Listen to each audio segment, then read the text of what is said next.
I want to welcome you to Module 11, which focuses on observations. You can see the recommended start and due dates. And just a reminder also in the background is you should be working on your literature review, which is due in a couple more weeks. So the purpose of this module is to provide you the skills and knowledge to design an observation guide that's going to help you answer your research question. You're also going to continue drafting your literature review. So the goals and objectives of this module are that you're going to develop an observation guide that helps you answer your research question and continue to use properly formatted APA and text citations and continue drafting your literature review. I'm going to go through the assignments and activities next. And sorry about the background noise here today. For the assigned readings, part of this is review.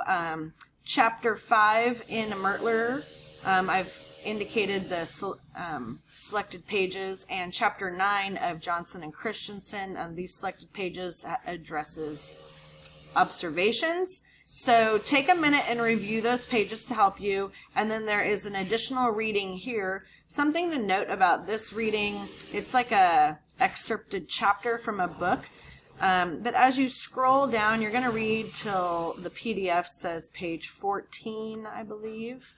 And you're going to see from there, here we go, page 14 on the PDF is the beginning of the exercises. We're going to be doing exercise 1 as our assignment for this module. But then also something to note is that the summary is at the end on page 19, so they kind of have exercises embedded in the middle of the article, so just so you don't miss the end there.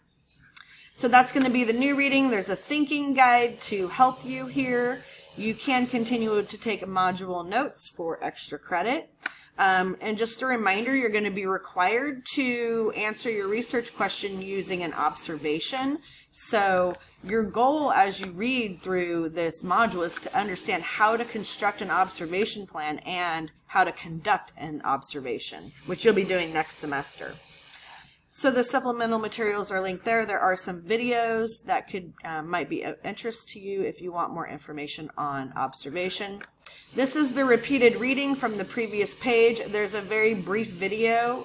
It's under 5 minutes to watch here about action research in observations in action research.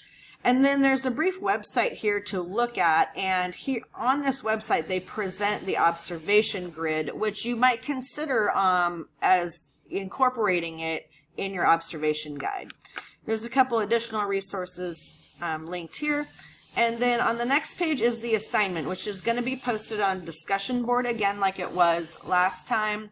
The required components of your observation guide are that you state your research question that you're trying to answer at the top, and give a description of the observation, like what will you be observing, when will the observations take place, where will they occur, how will you observe, like what type of observer will you be, will it be covert or overt. You're going to want to use the terms from the textbook to show me that you're understanding those research terms related to observation. Describe how you're planning to record your session. Are you going to video record it? Are you going to be writing field notes, etc.? And also note if it's structured, semi-structured, or unstructured, and why you chose that as the best method to answer your research question. And then the third part is going to be the actual observation guide. So this could be the grid, which was pictured on the previous page. It could be a checklist, a time sampling observation, etc. These are described in the various readings. So think about how you can best capture the data that you need. So like the last module, you're going to post your whole observation guide on the discussion board for feedback, and you're going to provide feedback to at least to just one other colleague, and where possible, try to pick someone who hasn't gotten any feedback yet. So here's some of those links to some of the things that were mentioned earlier in the module. On the final page, you also have the opportunity to submit extra credit notes, and that will complete Module 11. Good luck this week.